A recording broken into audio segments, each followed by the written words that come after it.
미라클 모닝 애청자 여러분, 안녕하십니까? 로마서 루티드, 로마서의 마지막 16장을 오늘과 내일 이제 마치게 됩니다. 소중한 말씀 마지막까지 귀 기울이시기를 바랍니다. 이 세상에서 가장 잘 세워져야 하고 소중하게 여겨야 할 곳은 가정이고 교회입니다. 교회는 하나님께서 우리에게 구원의 길과 생명의 길을 제시하기 위하여 예수 그리스도를 통하여 세우신 하나님의 기관이기 때문입니다. 호랑이는 세상을 떠날 때 가족을 남기지만 사람은 세상을 떠날 때 그의 이름을 남깁니다. 남겨진 이름들이 있습니다. 나만 아는 이름들이 있는가 하면 세상이 인정하는 이름도 있습니다. 사람이 이 세상을 떠나면 그렇게 내 이름이 많이 기억되는 것은 아니라고 생각합니다. 그 사람이 자주 안 보여도 그 사람의 이름까지 망각하는 우리들입니다.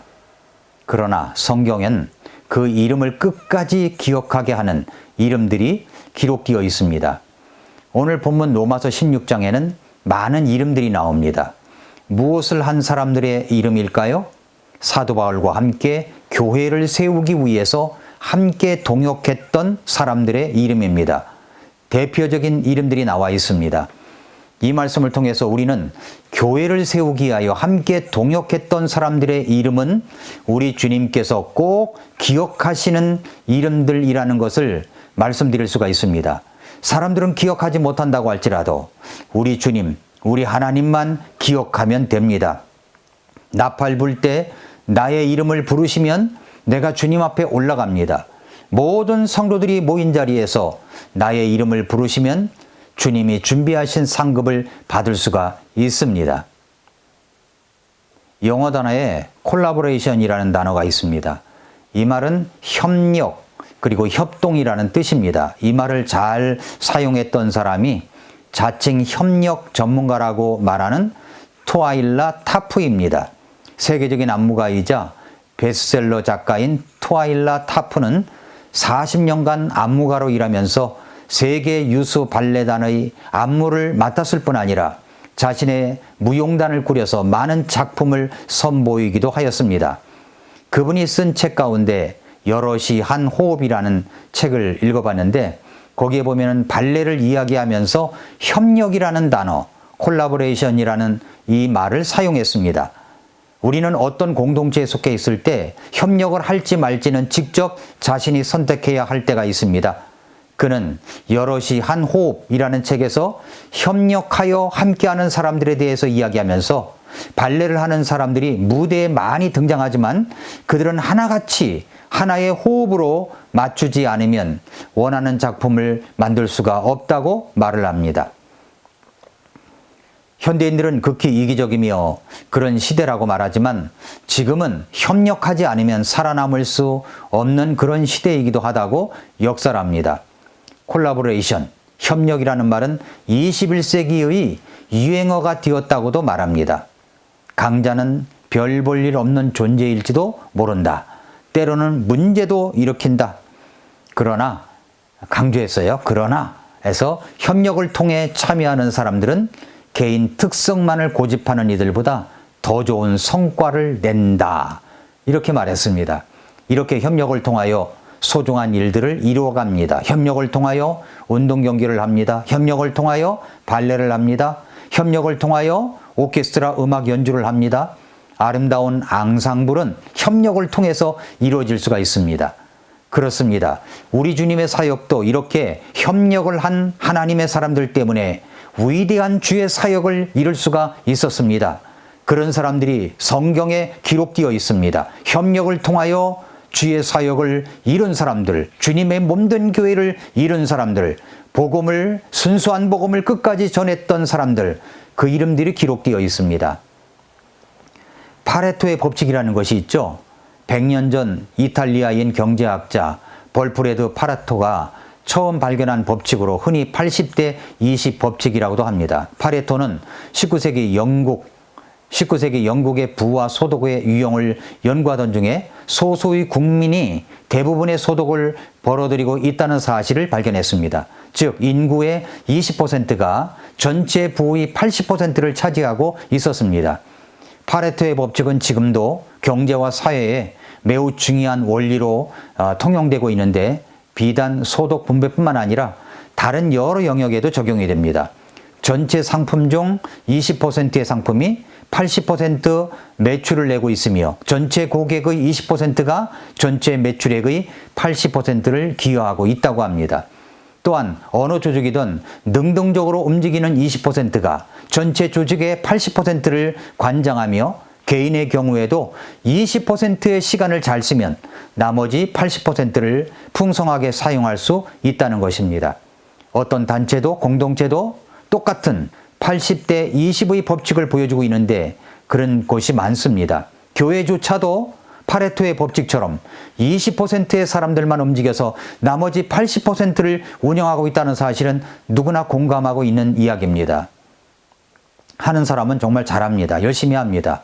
그런데 안 하는 사람은 정말 안 하려고 예배하러 온 것 같은 느낌이 들 정도입니다. 하는 사람은 20%, 안 하는 사람은 80% 정도 되는 것 같습니다. 우리 교회는 몇 %나 움직이는 사람들, 교회를 위하여 수고하는 사람들이라고 생각하십니까? 20%만 움직여도 그 공동체는 엄청난 능력을 발휘할 것입니다. 그런데 20%가 넘어갈 수는 없을까요? 그래서 30, 40, 50, 60 그렇게 넘어갈 수는 없을까요? 만약에 소수의 사람들만 이 80대 20의 법칙처럼 이대로 계속해서 교회에 고착된다면 활동적으로 움직이는 20%의 사람은 지쳐서 소진이 될 것이고 나머지 20%는 자기 가치감을, 존재감을 느끼지 못해 점차 교회 활동의 흥미를 잃게 될 수밖에 없습니다. 느헤미야서에서는 이스라엘 백성들이 바벨론의 포로로 잡혀 있다가 70년이 되었을 때 이제 고국으로 돌아와서 무너진 예루살렘 성전의 성벽을 재건하는 이야기로 기록되어 있습니다. 느헤미야는 능력 있고 열정도 있는 20%에 속한 사람입니다. 그러나 그는 나머지 80%의 가능성도 볼 줄 아는 사람이었습니다.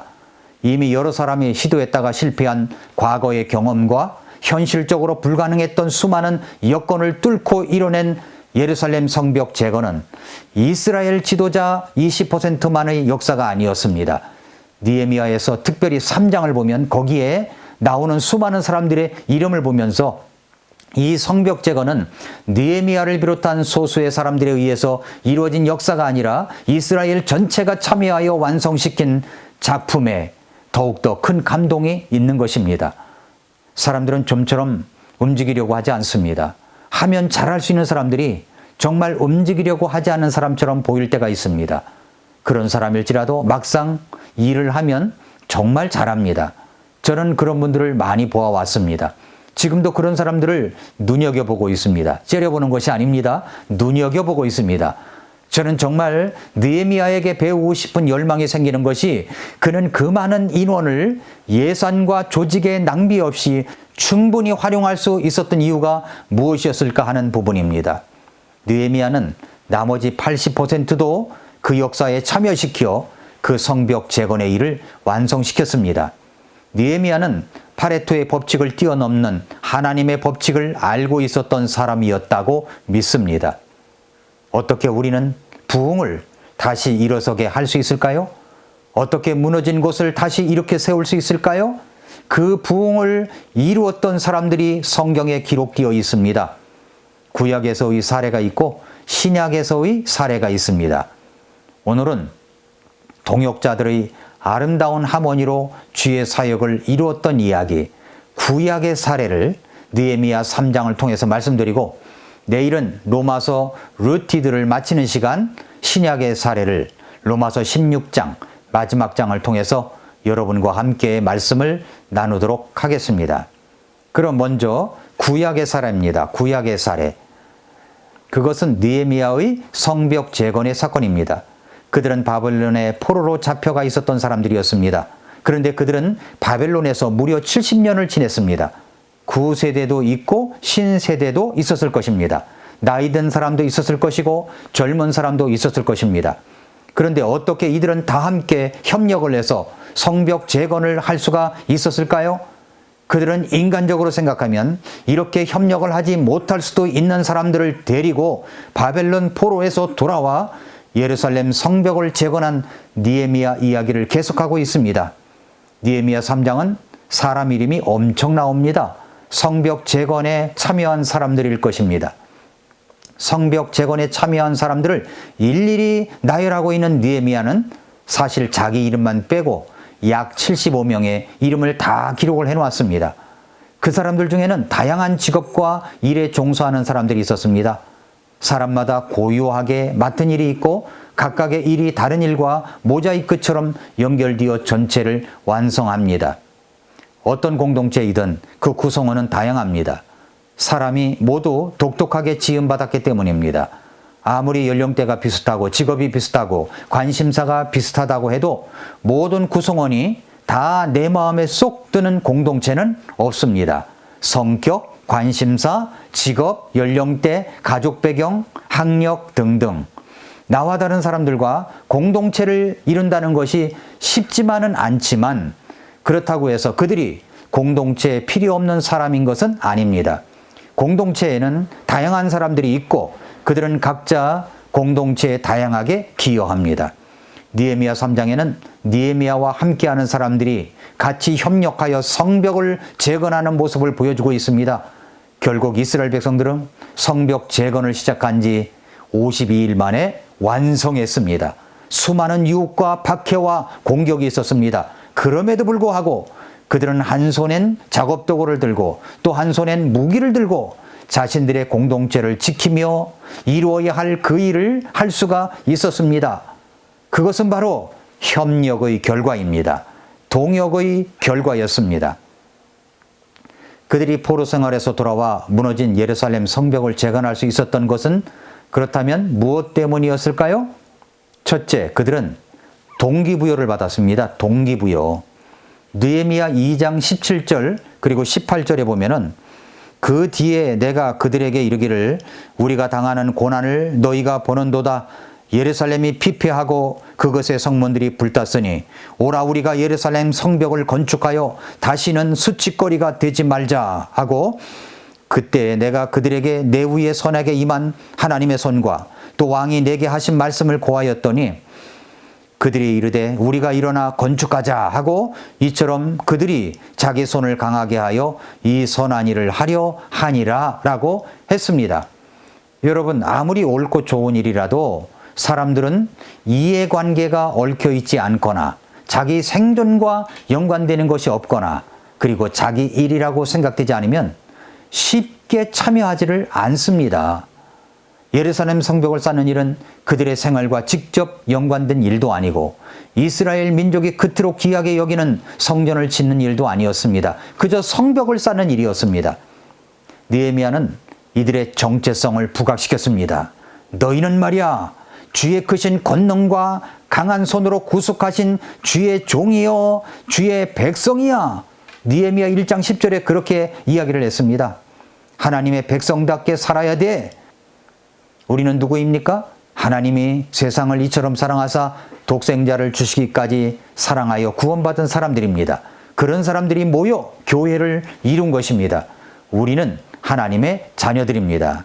그것이 첫 번째고요. 두 번째 또 하나는 그들이 협력했기 때문입니다.